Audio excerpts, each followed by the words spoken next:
call to order the November 6th, 2006 meeting of the Los Gatos Town Council. Mrs. Rose, would you please call the roll? Council agency members Steve Glickman. Here. Barbara Spector. Here. Joe Brzezinski. Here. Mike Wasserman. Here. Mayor and Chair Diane McNutt. Here.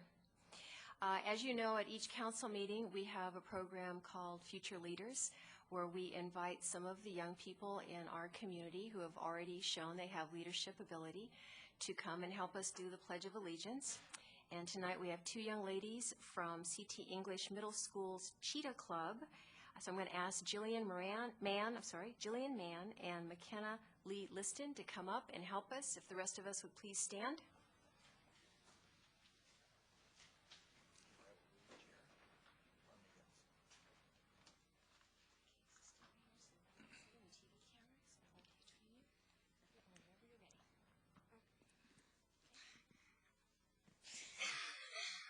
I pledge allegiance to the flag of the United States of America and to the republic for which it stands, one nation, under God, indivisible, with liberty and justice for all. Thank you. And before you go back and sit down, why don't you tell us what the Cheetah Club does? The Cheetah Club is it does programs with the school, and it does activities and stuff with the school. It makes money, so if we have if we don't have enough money for uniforms for a sports team, then we raise money by doing bake sales or big events, and then we try to get enough money to get enough uniforms or other activities. So on behalf of them doing the pledge and their work with the Cheetah Club, excuse me, how about a round of applause?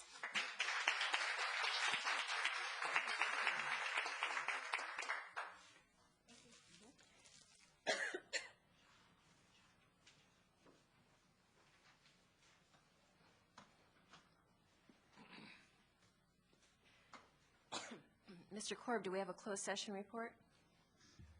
Yes, Madam Mayor, members of the council, members of the public, and also Mr. Conway's mother, who I understand is watching from South Dakota.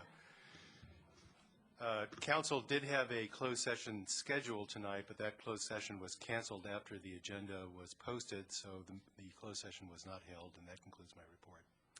Thank you. Before we go into our special presentations this evening, I do want to take a minute to commend town staff and our Central Fire for their outstanding efforts last week. As you know, we had a fire in downtown Los Gatos last Thursday that destroyed a 60-year-old building and 4 businesses, and it was just remarkable to see the cooperation among the agencies. We had town staff down there, police department, Parks and Public Works, the manager's office, Economic Vitality, who else am I forgetting? The town attorney down there just trying to make things go as smoothly as possible, and town staff is continuing to work with both the property owner on the family's plans for rebuilding and with those businesses to help them get back up and running. I also want to compliment other businesses in our community who have stepped forward to offer assistance, warehouse space and other types of advice in dealing with insurance companies and so on. And I think it's just a really good example of how a small town environment comes together during time of crisis, and we should give our town staff a round of applause for their efforts last week.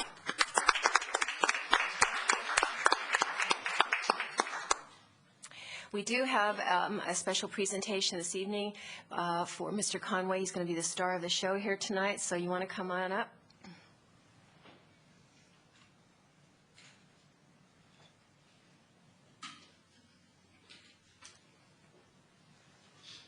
See if I can do this without choking too much here. We have your annual, it seems like you win it every year, right? Yeah, okay. He says modestly. The Certificate of Achievement for Excellence in Financial Reporting, presented to the town of Los Gatos for its comprehensive annual financial report for the fiscal year that ended June 30th, 2005. And it says a certificate of achievement for excellence in financial reporting is presented by the Government Finance Officers Association of the United States and Canada to government units and public employee retirement systems whose comprehensive annual financial reports achieve the highest standards in government accounting and financial reporting. So once again, Mr. Conway, thank you very much.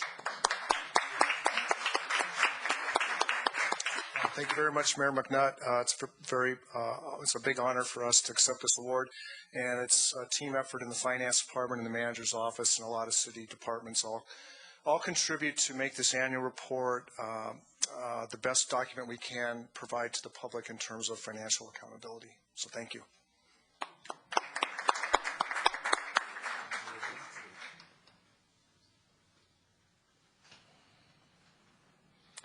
Our second special presentation this evening will be presented by Jenny Hayarama, who's already over at the podium and ready to go.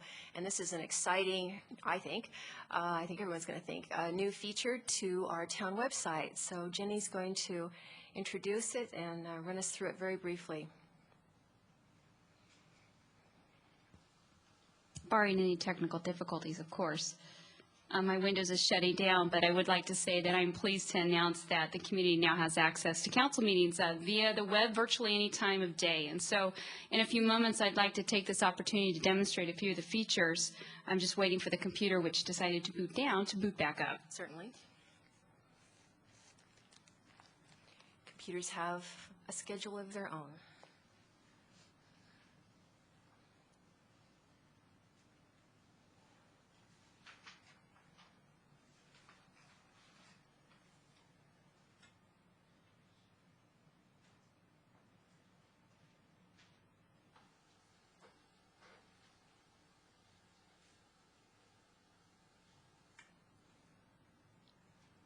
Do you want us to go ahead and take care of Yeah, consent I think so. While you're okay? My apologies. Okay, no problem. We'll move ahead in the agenda then to consent, and we'll see while that gets back up online. So consent items are all of the routine items that will be approved with one motion, unless anyone on the council or in the public would like to pull an item for discussion. Is there anyone? Mr. Glickman? Minor correction. I don't think we need to pull it. On item 9, the minutes, speaking about the comments made concerning the code of conduct, the 2 points that I raised were subpoena power and testimony under oath. So if we could include that, I don't think the item needs to be pulled. I have no problem with that. Council? Thank you. It's fine. Council, anyone else wants to pull or comment on an item on consent? Is there anyone in the audience who would like to pull an item off of consent? Mr. Davis? Number 6 and number 8, please. Okay, anyone else? Then I'll look for a motion from council, please. Move to adopt the minutes with the exception of items 6 and 8. Second. You mean the consent items? The consent items. Thank you, Madam Mayor. Sorry. Any further discussion? All in favor? Aye. Motion carries 5-0. And we still have technical difficulties. So, Mr. Davis, I'm going to let you go ahead and talk about items 6 and 8 while she's still struggling with the computer. You're changing the rules. Yes. You caught me unprepared. Got to be agile here. You know, we're all trying to dig down deep. Okay.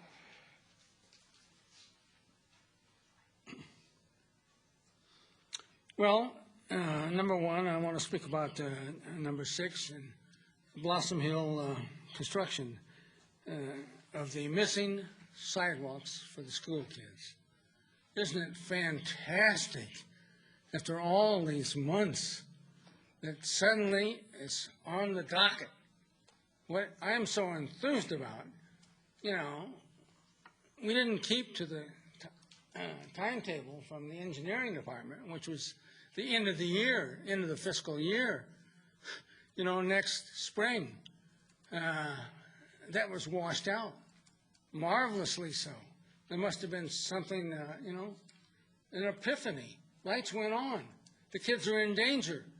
And we had 2 accidents this past week in that area. Automobile hitting kids on bicycles. And I want to tell you, all of a sudden, the signboards, the electronic signboards that service Fisher School are now off until just when kids are out of school only. Before, it was, during the school day, which of course is what the law demands. School is in session as far as that 25-mile-an-hour zone is concerned, as long as school is underway, okay? And that, my source, is none other than Chief Siemens. I'm quoting Chief Siemens. So I think it's a horrible idea for somebody in the Public Works to suddenly change those signboards, because they've been servicing during the school day for years now. And people are educated to slow down. And all of a sudden now it's back up to 35, 40 miles an hour. Was that a contributing factor to these 2 kids that got hit this past week while riding their bikes? That's the question I'm going to leave with maybe Curtis. Of course, Curtis is retiring, and there will be somebody else. So that's number 6. Number 8, Highway 9 safety. Fantastic that it's, on the consent calendar. I assume that everybody's going to go for it.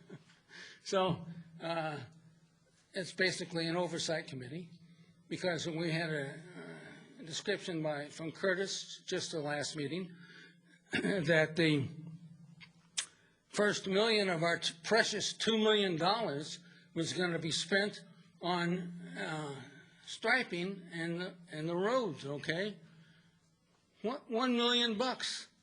And we know the contract engineering contract amounts to but $200,000. That leaves $800,000. So I assume, I'll wrap it up, okay? I assume that's an engineering estimate only, Thank you, Mr. Davis. okay? Thank you, And Mr. we're going to Davis. be watching Thank you, with Mr. the help of you Davis. folks. Is there anyone else in the audience who would like to speak on items 6 and 8? Mrs. Fagoni? Madam Mayor, I would like to add for the record that on item 6, the staffing clarification that came to staff's attention is one reason why we have advanced this project. And as you'll see, there's an adjustment of funding. And the one of the items here that we've discussed internally is that whenever there's a community benefit contribution associated with the project that will be programmed for a town project, as this funding included, we will be sure that that funding is secured. And in the case of this project, it wasn't clear at the time that we established the budget. Thank you. I need a motion for approval of items number 6 and 8. So moved. Second. Any further discussion? All in favor? Aye. Aye. Motion carries 5-0. Are we ready? We're ready. Technology Okay, has not we're going- failed us. We're going back to our exciting computer enhancement. Great. Thank you very much. If we can have the screen unmuted, I can begin. Oh.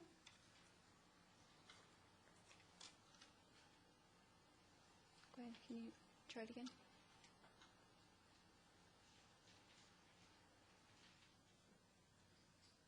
No. Is it on laptop?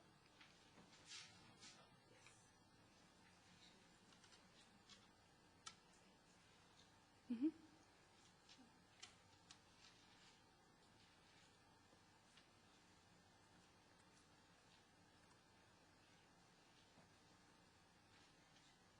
Well, Still doesn't want to do it, huh?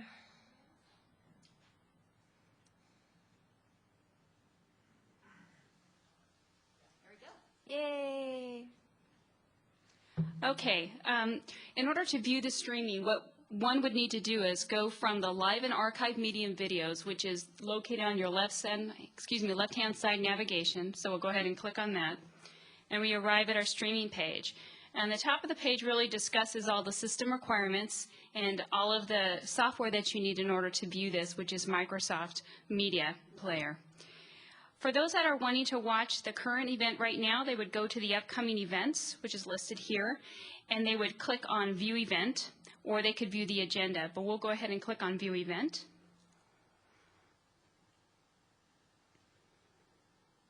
And what you see here on the right-hand side is tonight's agenda, and what's buffering on the left-hand side is the video. And so those that wish to view staff reports can have access to that while waiting for the video to come up. And as you can see, we're seeing what the folks are seeing at home, which is my presentation right now. So, well, never mind. I'm sorry. I was going to say it'd be nice if the camera swung over to you and then That's back correct. to the screen. But I'm sure they'll pick up that tip based on the comment right now. So you may be wondering, if you look down at the bottom, we have agendas, minutes, and video. And while there's not a minutes showing for October 16th, and that's simply because the council has not yet approved the minutes for October 16th, which are on the agenda for tonight. So once you do approve those, they'll automatically be uploaded and available for viewing the following day. But what I'll go ahead and do is click on video, and these are past council meetings. And again, what we see here on the right-hand side is the minutes, and it shows all of the council action. And again, the machine is buffering for the presentations. So for example, if I want to see a presentation that was given on this date, I would simply click on the green headers, and that would jump to that moment in time. Or what I can do is go over to this scroll down jump to box, and it'll show me an array of things that I can choose from, which are essentially the agenda headers.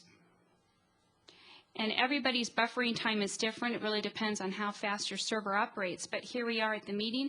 Diane McNutt is queuing up the presentations, and Kristen Khanna will be walking up shortly from the Daughters of the American Revolution.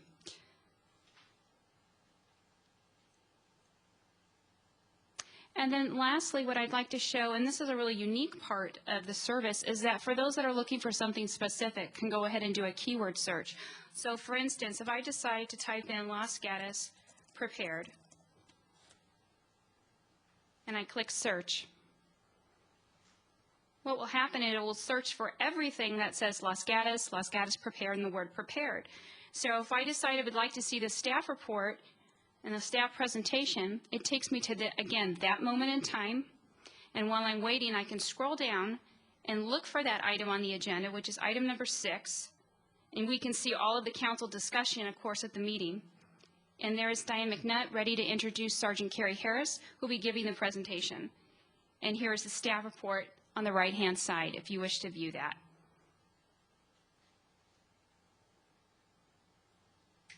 And there's the staff report, so you can view them simultaneously.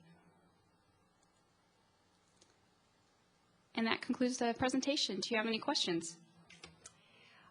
We will ask if there are any questions, but I got to tell you, I just think this is so marvelous. In the last few weeks, I've had an occasion to talk to a lot of people about different issues, and when they have questions about a decision that council has made, and they only know what they read in the newspaper, which of course is completely accurate and comprehensive, since we have, once you talk it through, they just get a better understanding. So this is so much better than minutes, because they'll be able to go back to any council meeting, find that agenda item, and see exactly what was said by council, by people testifying, by staff, and I think it's going to be great. And you'll notice that there's an item a little bit later in the agenda that I put on, that I think it's time that we start televising planning commission meetings so that they can have this same feature on there, and then we have total access to everything for everybody. Do you have any questions or comments? I'm all jazzed about this. But she found it, so yay for Jenny. Well, thank you.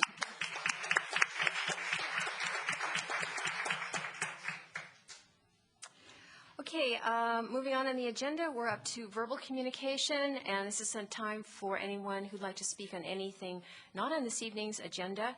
If you'll please fill out a card. I have 3. We have Lauren Delomi. Oh, Karen, yes, sorry. It's in pencil, it's so light.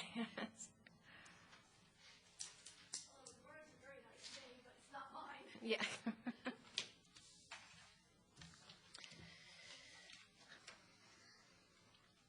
At the last council meeting, and printed in an article in the Los Gatos Daily last week, 2 council members were quoted as measuring our community's interest in the skate park by dollars sitting in an account. I'd like to say how wrong a measure this is. At first, when I heard and read these statements, I was very upset. But then after thinking, I realized that I need to commend you both for publicly stating in a roundabout way that the unique dynamics of this project that we've taken on behalf of a large cross-section of the community is simply not understood. So I'll try. We are individuals who have taken on the task of raising $700K in funds to fund a public park. In most communities, skate parks are paid for by the town. The desire for a park is supported by a large cross-section of our community. Unfortunately, at this point, no large donors have stepped forward. However, we do have a large amount of support from the following. Our large group of energetic skaters, too numerous to count, neighbors of skaters, the parents of these skaters in the middle of the busiest time of a family's life, grandparents, business owners, police, school administrators, teachers, rec center, young families, and youth-oriented adults who see skaters wandering around town. If Los Gatos measures support for this public park by dollars collected as compared to the number of contributors and supporters, then the choice of measurement for this project has a problem and does not correctly represent our community's wishes. Here is some more information. Skate parks are not built with small donations. Most skate parks are built with public funds. New communities nowadays include a skate park. East San Jose already has 2 or 3 parks. Santa Cruz is getting one of their parks upgraded. Our town's current approach makes our town look like its priorities are not aligned. So, the 2 council members who have questioned community support, I give you this challenge. Look at the trends for new planned communities. Commit to understanding the issues in depth. Come to our meeting and talk with us in detail. Study the surveys and petitions. Talk to the family, schools, recreation department, business owners, police department, and family rearing residents. We have contacts for you. Approach the easy-to-find kids around town. Be part of the community on this issue, not just an observer. In summary, meet with us, your task force. Reach out to better understand the big issue. Help us. Educate other council members with your newfound knowledge. Study the demographics. It will be time well spent. The information is available. Reach out for the sake of the kids and for your commitment to serve our town. Thank you. Thank you. Any questions of her? No. Our next speaker is, I'm sorry. I have a question, if I may, of the speaker. Hi, thank you. Just a quick question for you. Appreciate your detail and your thoughts. What are your thoughts as far as the 1,600 Los Gatos co-ed soccer players that don't have a soccer field in Los Gatos? How would you, if you were a council member, compare and equate those needs? That's a very good question. First, I do believe that we do need more soccer fields. There is a need for that. But it's a whole different dynamic. It's also an organized sport with an organized community around it. And when it comes to the skate park, it's a very splintered interest. Okay. So I'm hoping that helps. The dynamics are very different. That did help. Thank you. Okay. Any other questions? Guess not. Thank you. Thank you. Michael Burke.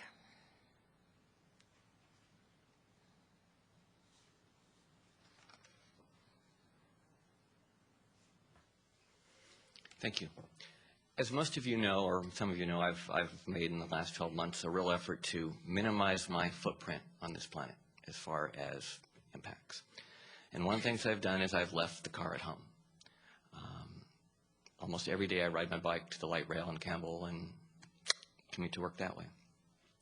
Now, last year, between Thanksgiving and New Year's, Fasona Park closed the Creek Trail through the park at 4:30 in the afternoon.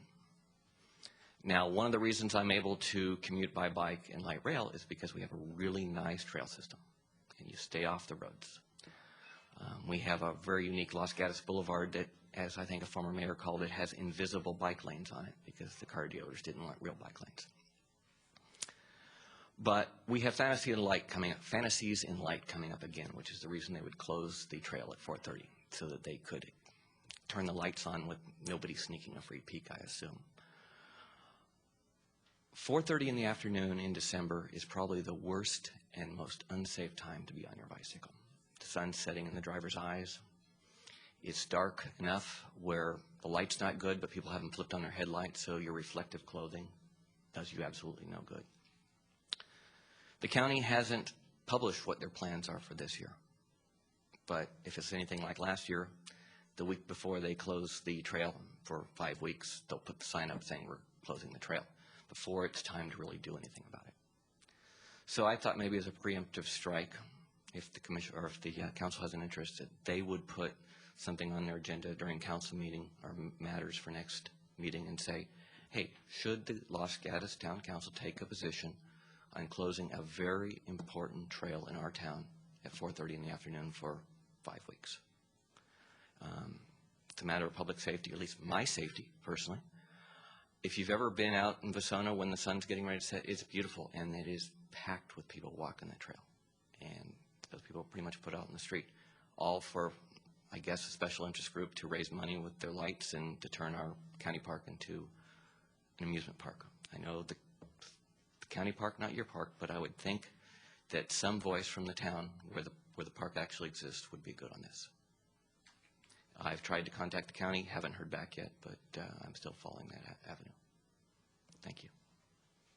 Thank you. You want to pause there in case there are any questions? I am thinking this might be something that would be best have staff do some inquiries rather than a council matter. Mrs. Spector? That I was going to suggest that maybe somebody from Mr. Curtis or somebody with whom he works can follow up on this. That's what we will do. Thank you. Citizen Ray?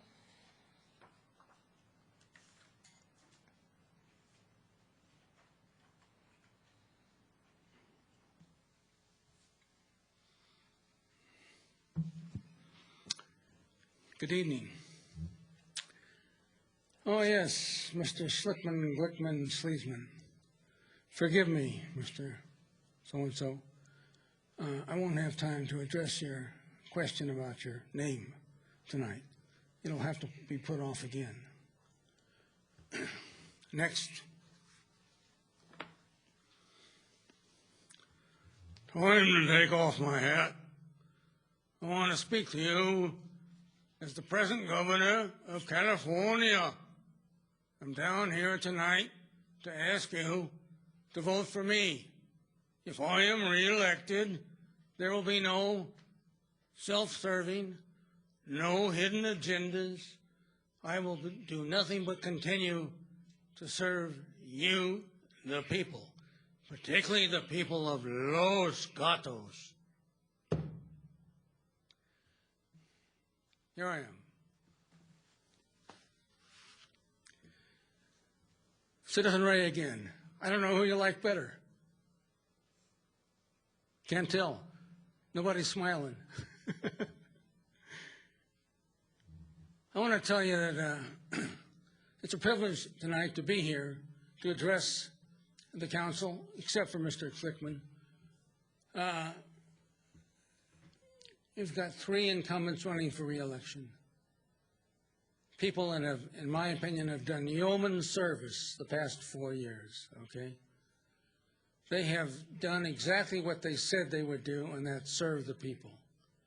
And I think it's marvelous. So I have decided to give you a 4-year grade, okay? You 3.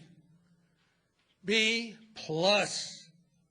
individually and collectively. All right. Now I want to speak to Mr. Byron Dennis over here. I'm very disappointed in Mr. Dennis's candidacy.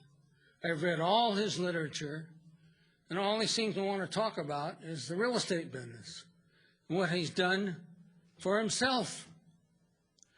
There's not one iota of evidence that he's ever served anybody else but himself in a public capacity. I can't believe it, that he would suddenly put his name in out of the blue to run for the town council. There's a rumor around, of course, that Mr. Glickman Sleesman knows exactly why he's running. So I am so disappointed in Mr. Byron, okay? Maybe he should take a try at the Community Services Commission or some public commission first, so we can get an idea of what he's all about, Thank you, Mr. Davis. if there's anything but himself. Thank you, Mr. Davis. Our next speaker is Jim Thrall.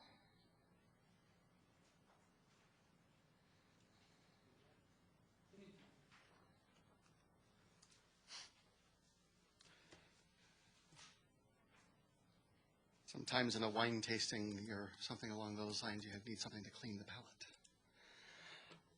palate. I mainly want to make 3 points tonight concerning the skate park. It's kind of the issue that I've kind of taken up most recently. I've been educating myself since I've come into town in August.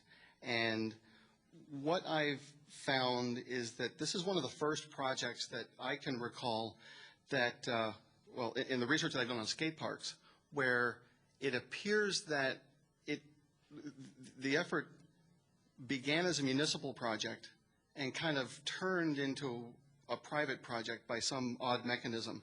But I don't think it's really a private project. The council has approved funds, has spent money, and has allocated a piece of property off Miles Avenue for this skate park, which is awesome. I mean, you know, if you look at what Monte Sereno has done and what Los Gatos has done together, and the private donations that have come in, and the in-kind donations altogether, about $350,000 worth of funds have been kind of designated. Plus, there's, I guess, a line item in the budget for management and oversight. So a lot of work has been done. What I find odd is that, you know, this municipal project was turned over to a non-entity entity to raise the funds. And one of the things that I would like to ask either the council to figure out or maybe figure out through staff is this a standard procedure to just, you know, kind of dump a fundraising project on a bunch of mothers and people in the community, or, you know, is it more appropriate to create a committee with a strong chairman, something along those lines that could actually have a chance of success in the project? I don't know exactly how that would go. I'm surprised that the fundraising committee is like a subcommittee that doesn't have any committee to report to. They have the responsibility to raise $800,000. They have no authority. They can't spend any money. They can't use town stationery or anything along those lines. I'm very confused as far as that goes. As my time keeps ticking, a young man stood up here last council meeting and asked if he could have a temporary skate facility. The Los Gatos United Methodist Church has a basement that has a temporary skate facility, all the equipment in it. They're willing to allow that to be used, and all they would need is someone to supervise. Thank you, sir. Mr. Brzezinski? Mr. Thrall, thank you for your comments. I recall you at the last meeting as well. There's a lot of history here and a lot of specific issues that were raised over the course of time. And I would recommend that if you can, perhaps there could be a conversation with members of staff to talk about the specific evolution of the project, because it sounds like there are some misunderstandings in your own perception of how this thing came about. So that would be my recommendation, is perhaps, you know, you could get some time with the manager's officer, or the staff generally to talk about this. And then certainly I think any member of the council will be very open to talking to you. But let's get the details specific, I think, before we do that. Which of the details do you find are kind of lacking in that? Because this is after meeting with the skate park committee twice themselves. They're very actually unclear about their own role in things. Okay, well, I think revisiting of the minutes of the 2004 meeting, wherein that was determined, that might actually clarify it for you and for others who are unclear. To go through it again tonight, I think would be not significant or appropriate, but I would ask that, you get the education on this so you can see what the exact composition of the project at this time is. So that would be my recommendation. Wow, okay. So the hours that I've spent already doing this research and finding out that it's actually a very confused issue, I mean, it doesn't really clarify things. And I know that Karen DeLumi has spent time in the managers, or I think you're, is it associate or deputy manager who's running that part of the project. The file is rather complete. They know what the process is. There's just there are some issues in there with, how would money get spent if we were to do something that would be community building or something along those lines? Can we spend money to have a barbecue or something along those lines to have the skaters come in to show that this community does exist? Things along those lines. These are questions that are very difficult to get, good answers. And if we don't get a positive answer or something along those lines, then, it ends up kind of delaying and delaying and delaying and delaying. That kind of ends us in a situation that I think that we're in right now. I understand that there's a significant history. You take up that issue. Yeah. Okay, great. And we'll go ahead and work that through staff, I guess. And Mr. Thrall, yeah, you understand that because this is an agendized item, we can't go into any detail on this tonight. But what he's saying is talk with staff, call any member of council, we'll talk with you offline, try to get you up to speed, and then... What does it take to get this on the agenda? If it were to be something that would you would have to have be significant. You'd have to have 2 members of council asked to have it put on the agenda, but I'm not sure what this is other than just a summary of where we've gotten to. Well, so we have a facility that's I understand what ready, you're willing, saying, and able. but yeah. Is it necessary to get that kind of funds released? Is it necessary for a council action to take place, or can the funds that already exist be used to do that? There's a line item in there for oversight and supervision in the budget already. Can the Parks and Rec Department use those monies to move forward and work with the church in a partnership to do something? Okay, again, there's a whole lot of answer to that, so I am going to ask you to talk with staff first. Okay. And then if you also want to talk with council, then do that, and then we'll see where we are. Fantastic. Okay, Okay. I think that's great. And addressing the needs of the soccer players, it's a fantastic point. And comprehensive recreation policy for the town is something that I know has been part of your campaigns and something that you're working on. So, I thank you for that. And we have general plan update coming in 2010. Mr. Wasserman, did you want to speak? Yes, I did. Mr. Thrall, just to the points that you said, you mentioned you were new to town. One thing that goes on in our town is partnerships. And as you were speaking, I was thinking about the various partnerships that take place. For instance, we have a bandstand in Oak Meadow Park that was donated, paid for entirely by the Los Gatos Community Foundation, and then donated to the town of Los Gatos, that big, beautiful, historic structure. And then, so they said, here's a bandstand, we'll give it to you, and then Los Gatos takes on the maintenance of it. The pool that's in town at the high school, Los Gatos contributed to that along with many, many other partners, and again, that's a partnership. The flower boxes up and down Santa Cruz Avenue were built by the town of Los Gatos, but individuals have adopted them, and they're responsible for the maintenance, the flowers, the weeding, et cetera, et cetera. There again is another partnership. When the soccer people got booted out of the various elementary schools because of construction, they asked for a little more time. We gave them a Tuesday, Thursday, a few hours in Oak Meadow Park, and in return they said they would irrigate, aerate, take care of gophers, et cetera, et cetera. These are all examples of community partnerships. As far as the skateboard park goes, the town, between land and cash, has put in $1.1 million towards making this dream a reality. What we're waiting for, what I'm waiting for, I can't speak for others, what I'm waiting for is the partnership. I'm waiting for the rest of the town to come forward and say, here's our part. And as far as meetings go, the question that you raised, we had 2 years worth of community meetings and task force and groups and people getting together, coming up with ideas to get us to this point. Now, if this is going to become a reality, now it's time for the community members that are interested to come forth and put in what represents about 1/3 of the total project, because the town's put in 2/3. Sounds like it's time for the coalitions to coalesce. There you go. We Okay. should end it on that. Thank you. Thank you. Mayor, question for Mr. Thrall? Sure. Thank you. You don't get away that quick. Okay. As has been pointed out, there are some projects that were built as a cooperative effort. I think of the gymnasium over at Fisher Middle School that was built by a contribution from a very prominent developer.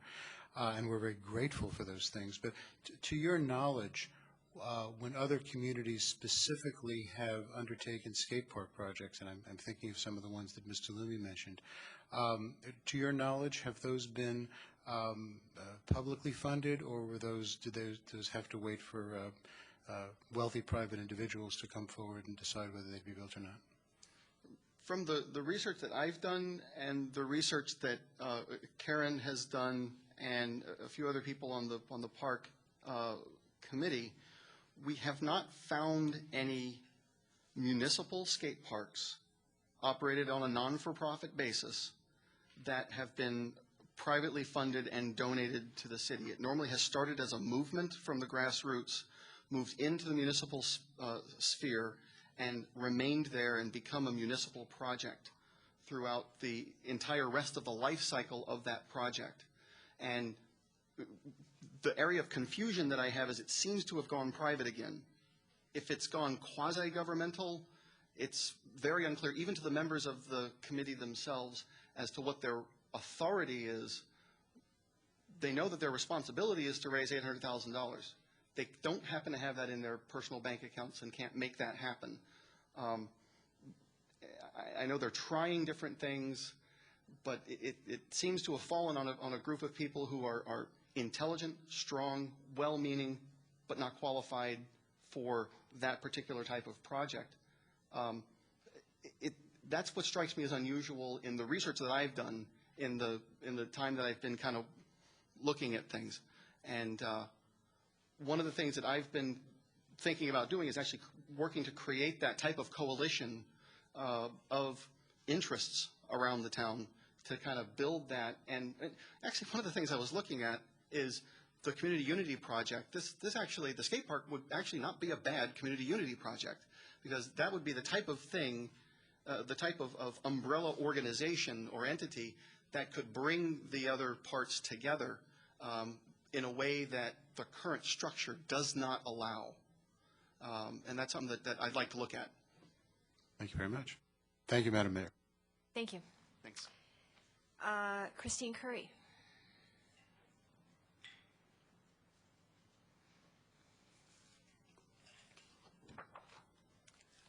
Good evening, Council. Good evening, Madam Mayor. I just wanted to say, I'm Christine Curry. I'm a resident of Los Gatos. I'm a mom. I'm a documentary filmmaker. I'm in love with our town.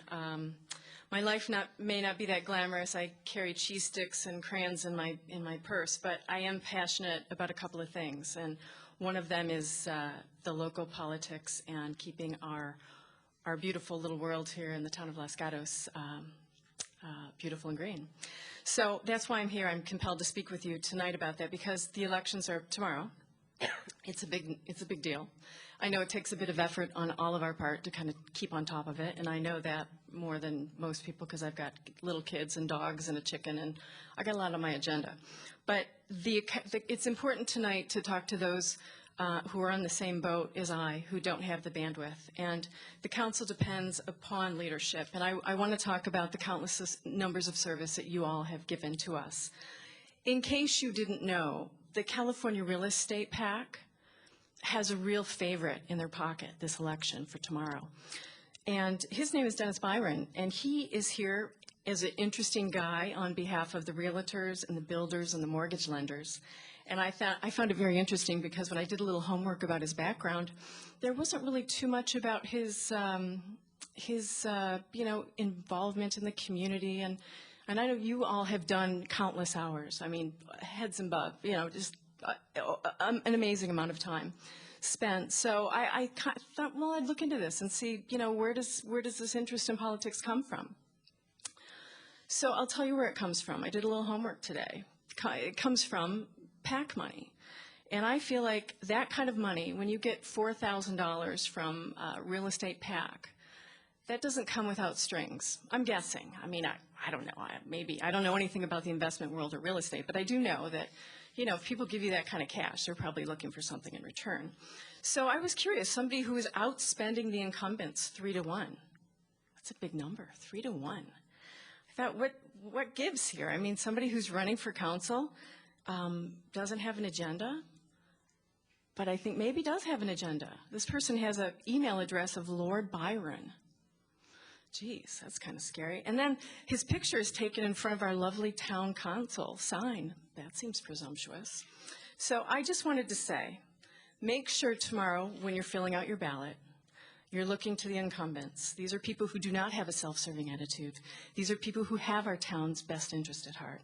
These are people who want to keep what we have here and keep it green and keep it in prosperity for our families and for our families' families. And that's all I have to say.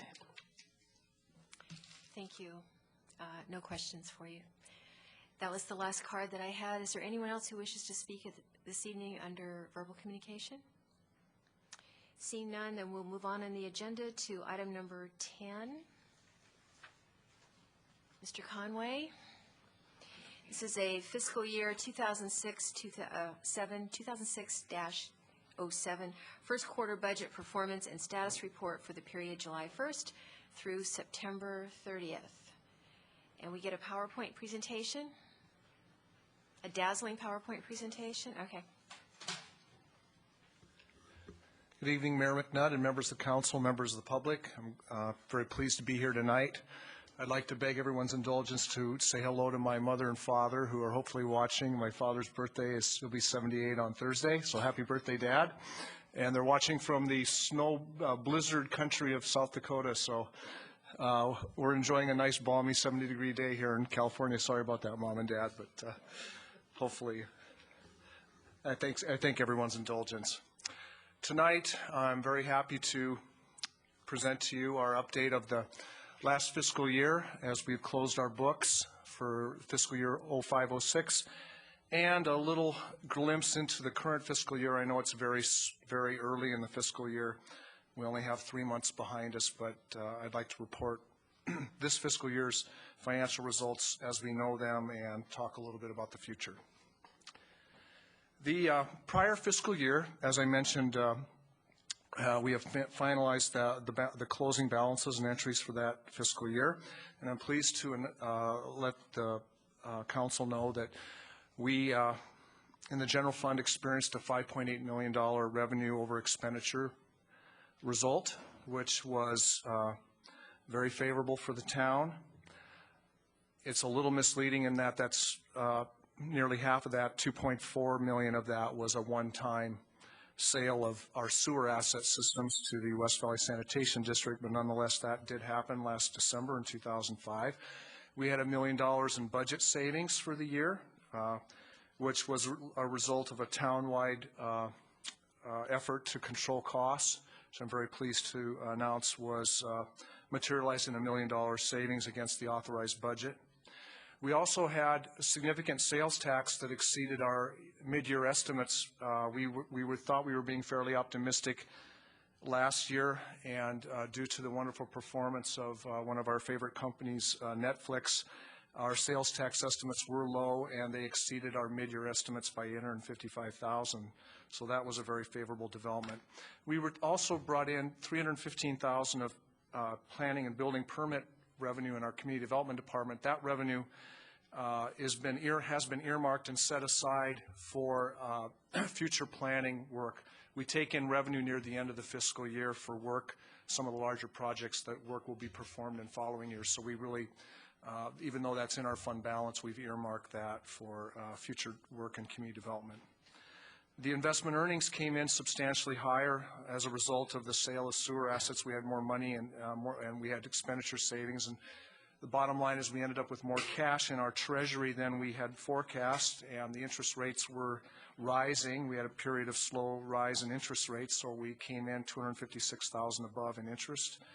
Our property taxes grew at a rate of around 9 to 10% last year, mostly as a result of the continuing revaluation of property. When a home is sold that is a Prop 13 pre-Prop 13 value. When it's reassessed at the new sales price, the town experiences a significant increase in property tax as a result of that because the new valuation is taxed.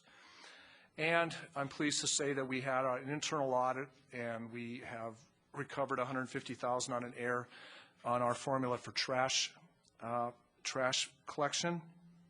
And that was discovered last fiscal year, and the trash contractor has paid the town. This was an honest mistake, but it was an error in the formula that had occurred over a couple of years and was corrected and fully repaid back to the town and to the ratepayers. I wanted to speak a little bit about the available cash balances because there has been some confusion about this, and I was trying to make this as clear as I can to council and to the community.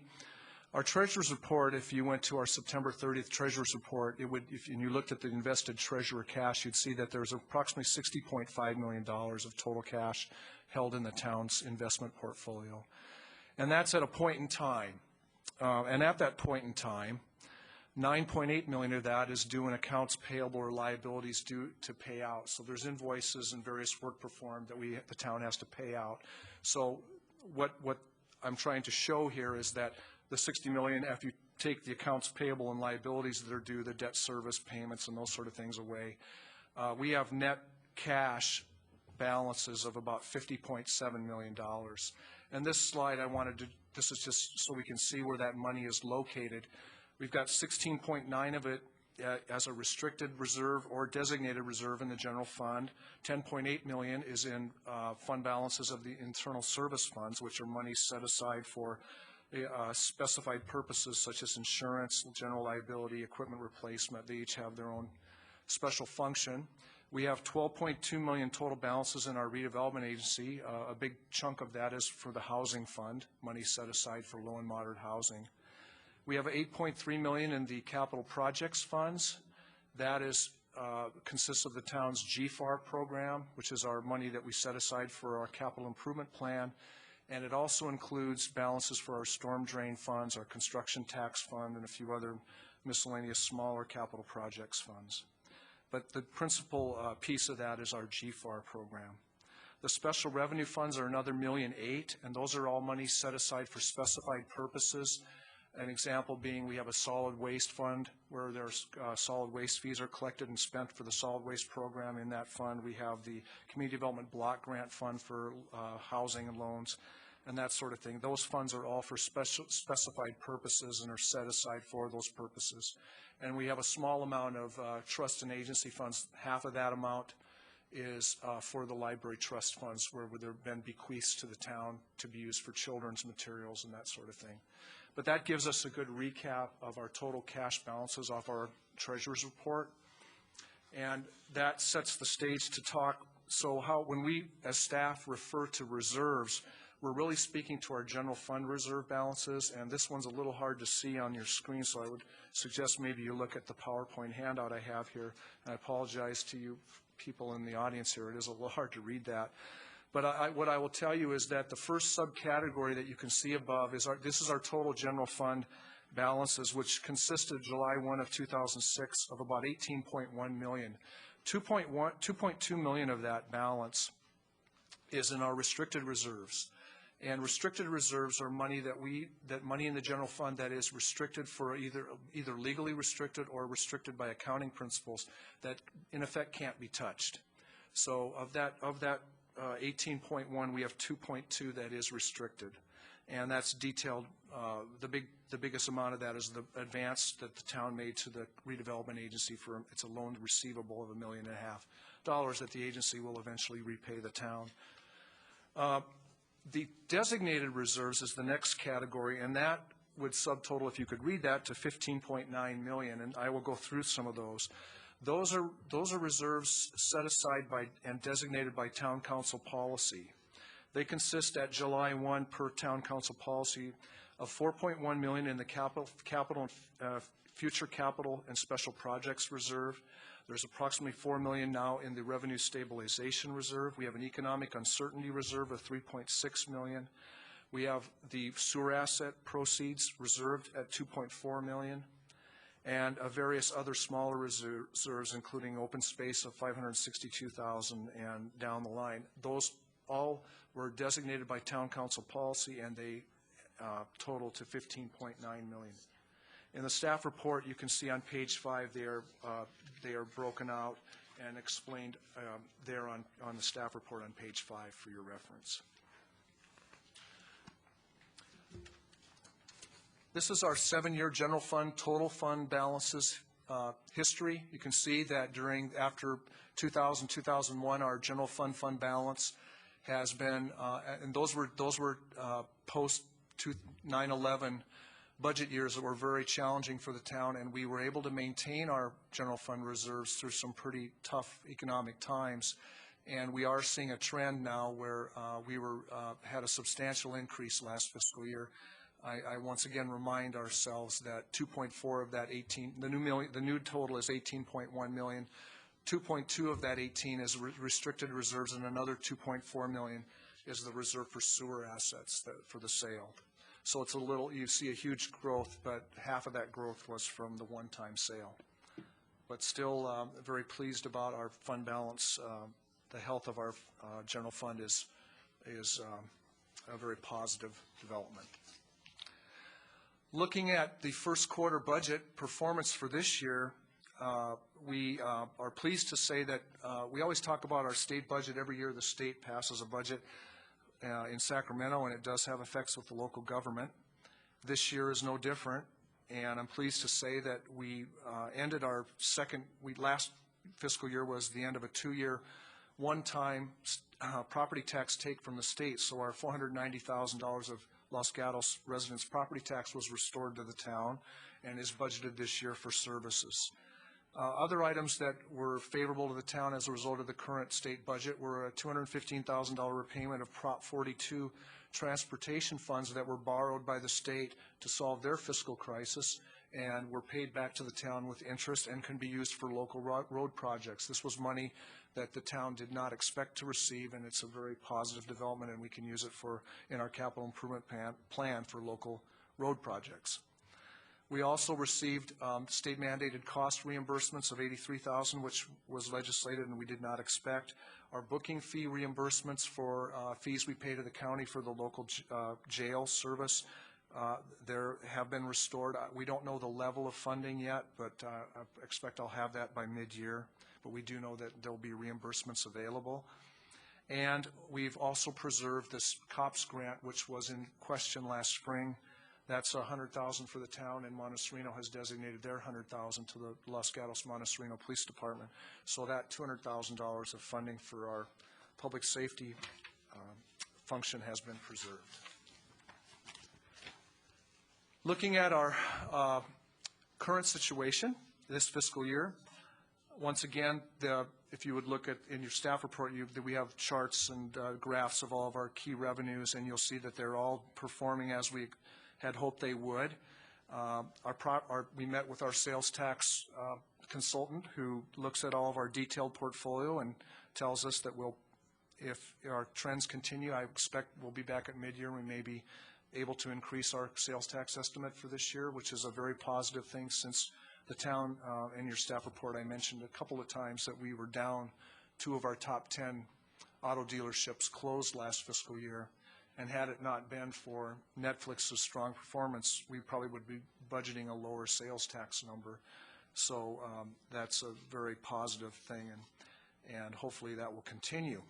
The property tax, our initial thought here was around a 4 to 5% growth that we budgeted last year. We experienced 9%, and the latest information I have is that the valuations that we have appear to be appropriate because though our most recent information is that countywide sales prices on homes are down around 2 to 2.9% countywide in terms of sales price.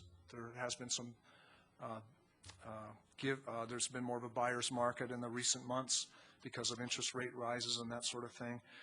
Because of this turnover in pre-Prop 13, we still expect, and the county assessor's office still expects that we will see an increase in property tax again this year, which is another positive development. Our franchise fees are budgeted $1 million. We expect possibly some jeopardy there. There's a state transfer of duties in the making that may affect revenue, and that's detailed in the staff report. But Ms. Hariyama from the manager's office assures me that the latest prognostication is maybe if there was the worst case scenario is around a $30,000 loss to the local government revenues and franchise fees. So that is not as bad as we had earlier feared. And that's for the cable TV franchise. The business licenses are budgeted $1 million, and we have been very strong in the business license fee revenue category, and we expect that trend to continue. The town still is in a very attractive place for people to come and do business, and so the business license people tell me that we're on track to make that budget. And surprisingly, with the closure of one of our hotels last year, we're still expecting to maintain our TOT budget of $930,000. That's the transient occupancy tax. Looking at, when we look at our sales tax receipts and the fact that they are trending positively, the word of caution, which I already had mentioned, is that our mix is, we're getting a little vulnerable. We have one payer that's now representing 21% of the town's sales tax. I said last year it was 19 and now it's 21. And that is a wonderful thing on one hand, and it's also a dangerous thing on the other, because we do not want to become reliant on one company's fortunes in terms of our sales tax. The sales tax mix that we have is still very strong in general, because we have a good, I always say that the good news and bad news of our sales tax mix is that the good news is we have a gas station in our top 10, because even though we have a real down economy, people still buy gas. And the bad news is we have a gas station in our top 10 sales tax revenue producers.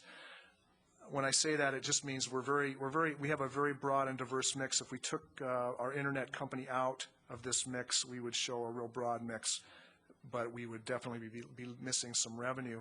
The other thing I wanted to point out about that is that we have consciously not budgeted all of the Netflix revenue, and that is because if that business model were to change suddenly, we would have a severe budget crisis on our hands. So we have been conservative in that area and have not budgeted that revenue for operations.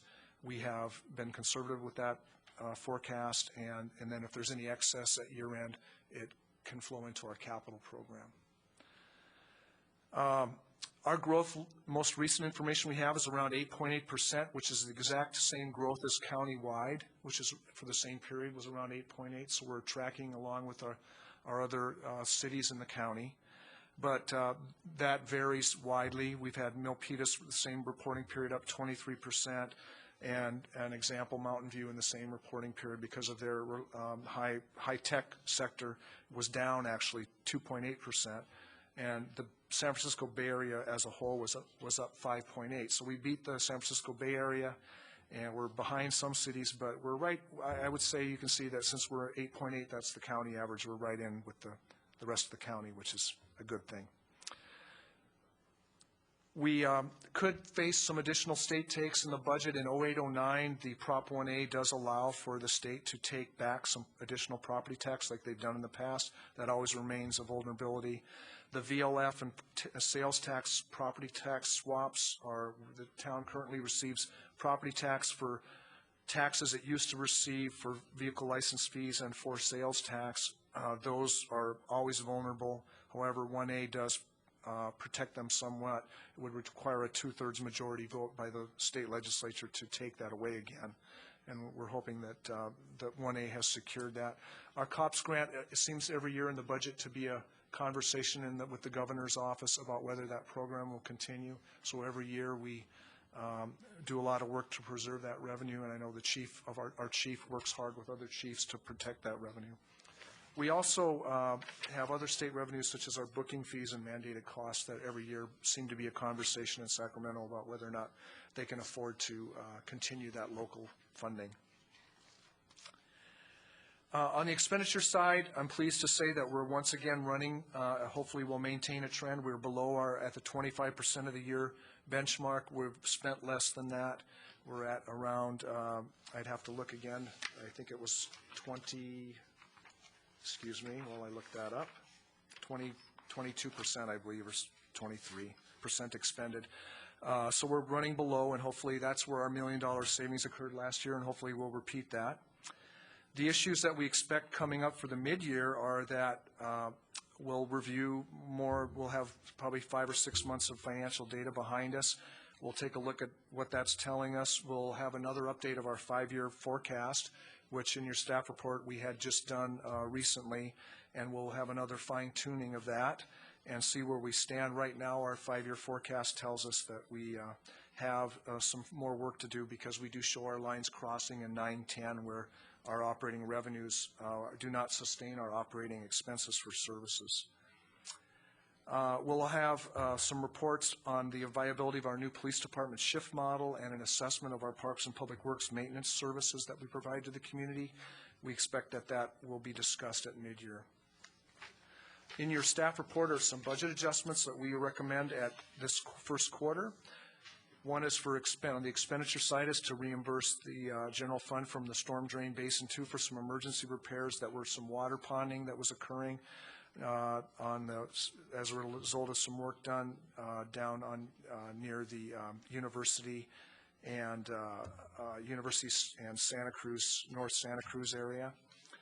And on the positive end, on the revenues, we now have confirmation that we expect around $83,000 of new revenue, as I mentioned earlier, for mandated costs, and our Prop 42 repayments. We've been notified those will occur, and those are $215,000 increase in revenues, which was a good thing for local transportation projects. I did mention that in the last update, we did show that, as we said last spring, that the lines cross, and they still cross in fiscal years 9-10 if the current structure and the current revenue trends and expenditure trends continue as we project. And the first year they cross, the shortfall's around $140,000, but they do grow in the out years to $300,000 to $500,000 per year if no structural changes occurred and the revenue assumptions we make hold true and there were no significant economically sensitive revenue changes. So we will keep our eye on that very closely. We'll continue to monitor the budget, and we will do all we can in the finance manager's office to align our service deliveries with our operating revenues. And we will expect that the new update for our 5-year plan will heavily inform our next budget preparation and mid-year discussion we have with council. And I would be glad to answer any questions. Thank you, and I will begin with the first question. And it's regarding that long-range forecasting and the retirement set-aside. I'm not going to use the right terms, but the new required retirement set-aside fund and the actuarial studies that are supposed to be done sometime in early 2007. Do you anticipate that those are going to be done in plenty of time so that we know how big of a hit that's going to have on our budget before we go into the next budget cycle planning process? Mayor McNutt, I believe you're referring to GASB 45, which is the post-retirement. Yes, that snappy phrase, yes. Yes, post-retirement cost calculations. Yes, we expect that the actuarial study will be performed in time for the budget preparation process, and we'll have our arms around the magnitude of our liability and also the funding considerations. There is a good chance that we'll recommend that some of the fund balance be put in a trust account to earn investment earnings so that those earnings can be used to offset the costs. And I think I mentioned in the staff report that we had built in a 15% growth in retirement sick leave, retirement contributions towards health care. And that's a significant increase above all of our other ones. So we did identify that particular one, and we've boosted those expenditures in out years. But I am of the understanding that that number is probably low. From what I understand from the consultants who are doing some of the larger cities, why we're phased in at the end of fiscal year 08-09 is when the town is phased in to report and have to comply with GASB 45. And that's because we have below $100 million of revenues, but the cities with over $100 million in revenues of their phase-in period would be 07-08. And so they've probably began their studies about a year ago, and so they're getting some large numbers. But there's a lot of education that goes around this because it's not necessarily a number you have to fund immediately. There's an amortization period of about 30 years to bring it in. So it's a slow funding progress situation. It's not something that has to happen overnight. And I imagine that we'll be having a study session on this as we get the actuarial data. Sounds exciting. I look Yes. forward to it. Vice Mayor Brzezinski. Thank you, Madam Mayor. First of all, Mr. Conway, very good report. Thank you very much. It reflects a conservative approach to what we've done financially with the community, both as a council and as staff. And as I've seen some of our neighboring communities moving into the red fiscally, I'm continually impressed by our ability to maintain our financial well-being and to get through the tough years with, with at this point what looks like a very positive orientation at this time. I would remind us all that this is one quarter of 4 quarters, and that we look forward to the next series of reports as we go through the rest of this fiscal year to make sure that what is there now holds. But I think it'd be naive to take a look at this and say, aha, we've turned the corner. I think that would be actually irresponsible of us to do that. From my point of view, there are a lot of poison pills within this plan, the largest one of which I think is the fact that we have a single source for 21% of our sales tax. And that single source, although we love that source and what it provides us, it's business is business. And the real possibility is that that could not necessarily be available to us at any time. And it calls out for a diversification of our portfolio, shall we say, that we need other sources that could in some way shore up what would be considered, I think, in a financial market, a weakness, that we have such a large portion of our sales tax under that single source. I think the other thing that's important is that we know that the property values are fluctuating, and that will have an impact on us as that continues to change in the course of the next period of time. But I would think that in this year we'll have an interesting opportunity to take a look at those services we call essential and evaluate which of services we have cut back in the tough times we've gone through, and see what restoration of some services we can have in the next short period of time. I'm thinking primarily of emergency services, public safety, infrastructure, repair and enhancement, roads and streets, all those things that we need to take care of as essential services, things that the community can't provide for itself. And when we look to our future, I think it'd be really important that we isolate on essential services and make sure we have a foundation to sustain those services. I'm also very concerned about the crossover time that you mentioned before, and it comes back again, 2009, 2010. When those lines cross, we have to be ready to accommodate that cross.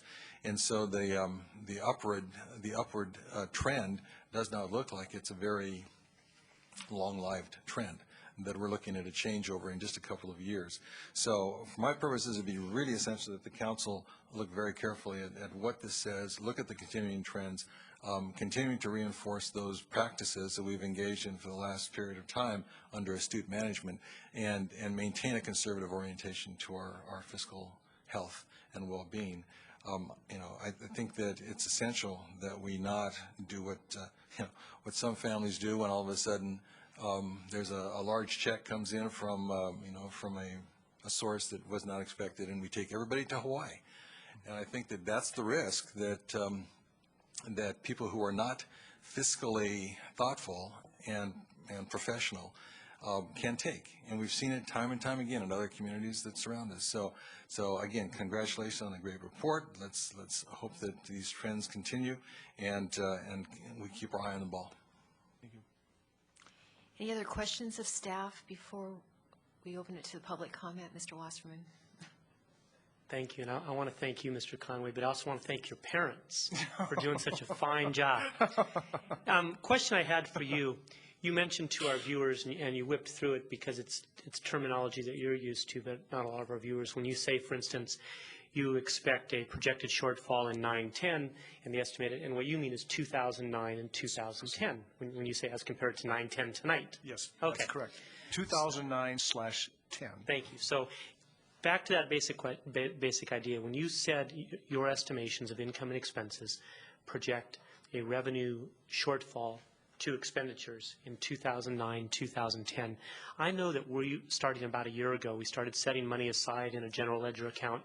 Economic uncertainty is what we've been doing. And my question to you is, we've got the income expenses, and in 2009, 2010, expenses are supposed to exceed income. Well, between now and then, I'm anticipating any revenue surpluses. We'll be able to stick a little aside for that rainy day and the economic uncertainty. What do your forecasts, your estimated budgets for 09, 010 estimate as far as a shortfall compared to the reserve for economic uncertainty? They would be, as an example, in 09, 010, we show $138,000 of shortfall, and our current revenue stabilization fund has approximately $4 million in it. So we're very well covered in that if we were going to be using that. But I remind Council that when we established that reserve, that was specifically for not to fund, or at least the intention of that reserve was that it was to fund temporary downturns when we reasonably could expect the operating revenue to recover. But if we knew it was permanent, we set ourselves a discipline that we wouldn't use that source just for to balance the gap as an ongoing source. It would have to be temporary in nature. Okay. But yes, we have more than adequate funds for a temporary downturn. But what my question was also, this is all based on 07, 08, 09 going the way it is. If we have a temporary downturn between now and then, that'll be a problem. Yes. And this $1 million a year additional monies that we need to maintain our streets in the condition that we all enjoy. Correct. Are other factors that could chip away at that. Correct. Okay, thank you. Mrs. Spector. Thank you, Madam Wasn't Mayor. ignoring. See, that's right. You can look to your left. I can. First of all, I want to join Mr. Wasserman in saying out into the snowland to Mr. and Mrs. Conway. They have a wonderful son who does wonderful work. Thank you very much. Boy, I'm going to have to pay the entire council later. Well, you do by giving us these reports. However, we have been tracking, our revenues have been tracking slightly in excess of our expenditures. And what you're telling us is that in 2009, 2010, there's going to be the expenses will exceed our revenue.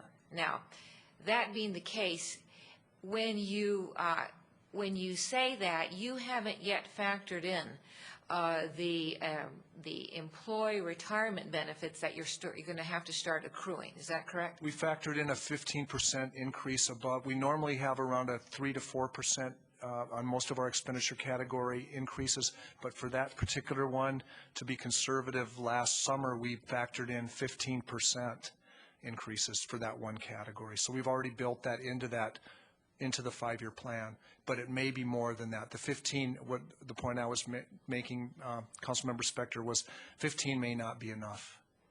All right. Okay. Thank you very much. You're welcome. Mr. Glickman? Thank you. And again, I add my congratulations on an excellent report. But I do want to get a clearer understanding to the best of your ability to look long into the future. As I look at our general fund balance 7-year history, there's that up and down. We know we have years when things go down. There are years that things go up.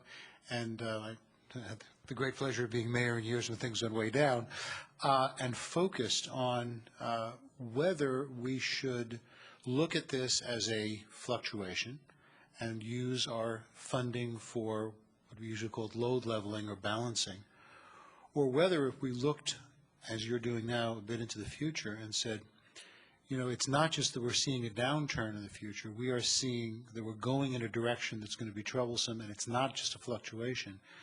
Then, and I appreciate the excellence of your report, but the responsibility for action, the buck stops with us.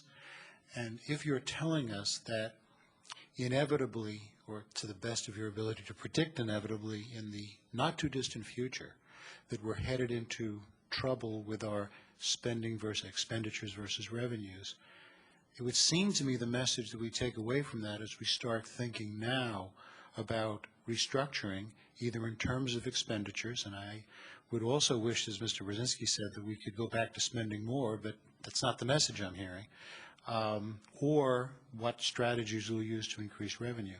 On the other hand, if you're saying, well, we're looking for a few rough years in the future, but then it'll level out, then there's no reason to assume the sky is falling. We have plenty of funds to smooth the path. So is it to the best of your ability to stick your predictive neck out, if I can ask you to do it, are we looking at a rather clear trend which says that we need to take those expenditure reduction and revenue enhancing strategies and efforts, or are we in fact just looking at a likely fluctuation, in which case it seems that we have the reserves to carry us through?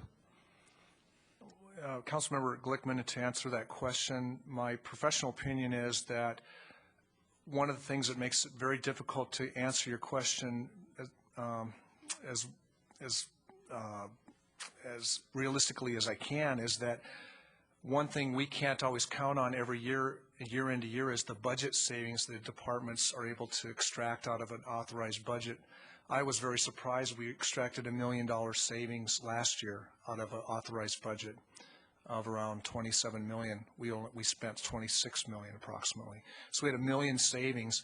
That's always difficult because some years, if we've had some significant, if you may have a couple of homicides, well, God forbid we'd have that in the future, but that runs up huge amounts of overtime. And I can know the year before that, our public safety services spent nearly all the budget because they had some really horrendous cases that caused a lot of staff overtime. That's always very unpredictable. Looking out at the future, when you see that the lines are crossing, the thing we always remind council that we, right now, with the lines crossing such as they are, we still are not adequately carving out of our operating budget an ongoing funding source for our streets, which is $1.5 million a year. So one could argue that yes, we should be doing that work that you mentioned, looking at expenditure efficiencies, and I know the manager's office, we're constantly trying to figure out ways to run the organization more efficiently and deliver services at a lower cost. And on the revenue side, we do need, if the town wishes to maintain a secure source of funding for ongoing infrastructure needs and that sort of thing, which are not even in this 5-year plan, we see a shortfall occurring without that $1.5 million. So our situation is probably a more serious than even the 5-year plan would tell us, because our 5-year plan has $150,000 a year dedicated to streets from the general fund, but one could argue it should be more than that. We have been fortunate, though, in those years when revenues exceed our estimates, that we're able to park money in the capital fund, capital reserve, which we've been very fortunate. We've used around $15 million in the past 5 years for streets that we got through budget savings or excess revenues, and that may occur in the future, so I'm really giving you a long-winded answer, but the truth is that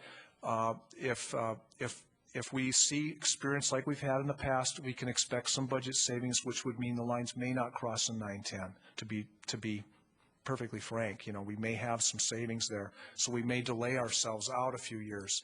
But this is looking at a budget. We used assumptions that we'd spend 99% of our authorized budget, and we may not.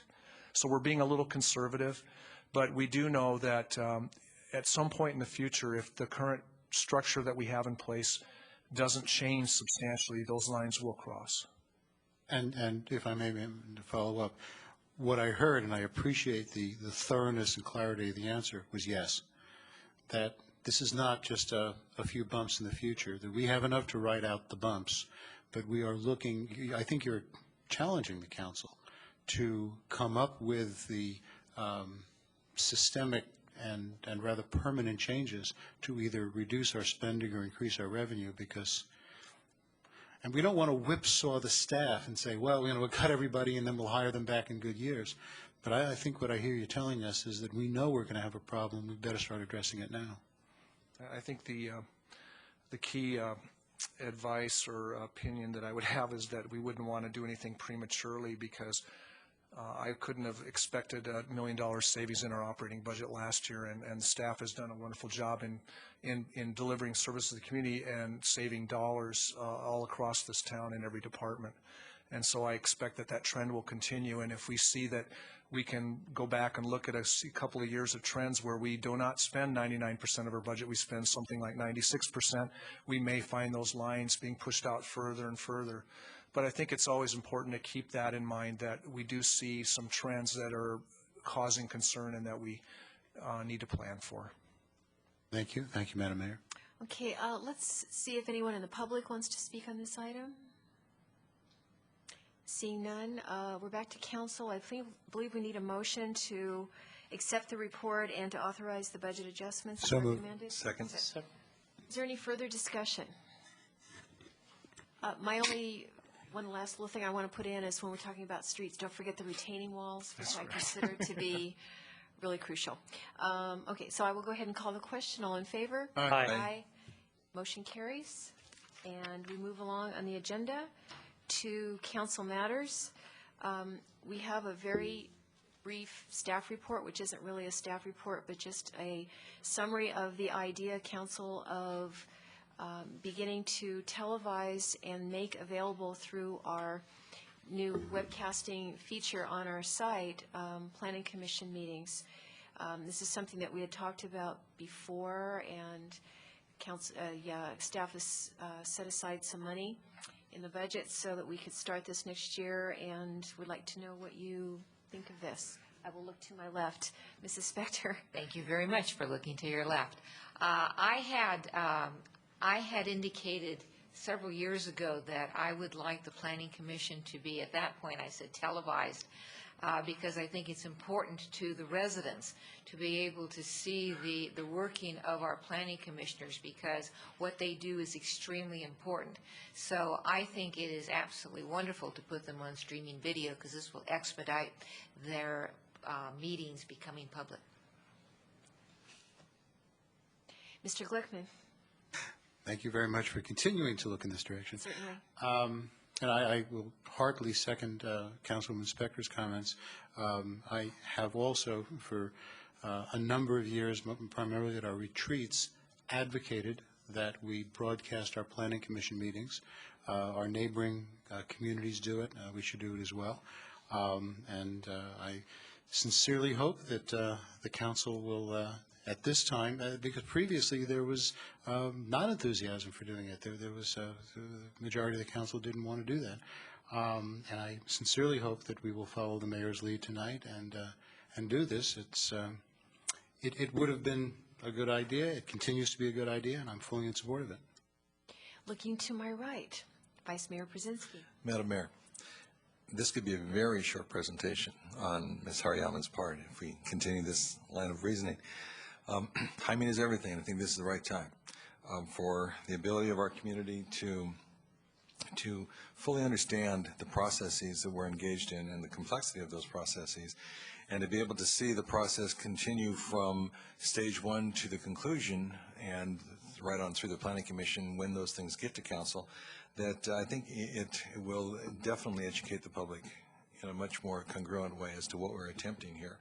And I think even televising the council once upon a time was seen as experimental, and we've had some very good responses from our public about how they have followed the meetings, they understand what we're about, they understand us better as individuals, they see how we operate, and they may not always agree with us, but they certainly know how diligent we are in our processing of what comes in front of us. And I think it's time that we expose that same public to what the Planning Commission does. And so I applaud the staff for bringing this to us tonight and for the mayor initiating the comment. And I hope that, you know, when it begins, we'll have a chance to enlighten ourselves as to the Planning Commission, the work they do. Mr. Wasserman. Thank you. For those of you joining us after the Raiders halftime, I agree entirely. Okay, we do have one public card. Citizen Ray has a comment. If there's anyone else who wants to speak on this, please fill out a card now.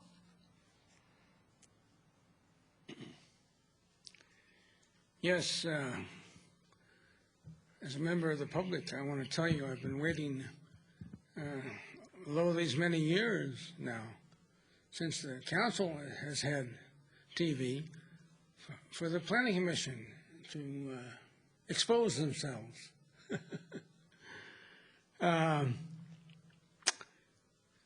You know, I go back to 2004 when the local real estate association, and I think Mr. Byron was part of it, put out a hit piece on the Planning Commission, okay? I don't know how many of you have seen that, but I know Mr. Schlickman Glickman passed out copies to the General Plan Committee when he was a member of SAME. And wow, you ought to take a look at that document and see what the realtors said about our Planning Commission. Unbelievable. And I want to tell you the marvelous way of life we have here in Los Gatos and the tremendous property values that have accrued to anybody that's held property for a few years, and no accident. The Planning Commission has taken a strong position for backing up the general plan, Hillside specific plan, all our public documents, and the net result has been this incredible community that has developed over the recent years, okay? And the property values for every one of you that's fortunate enough to own real estate. It is fantastic. And it's always, believe me, at the Planning Commission level, it's always adversarial. Always.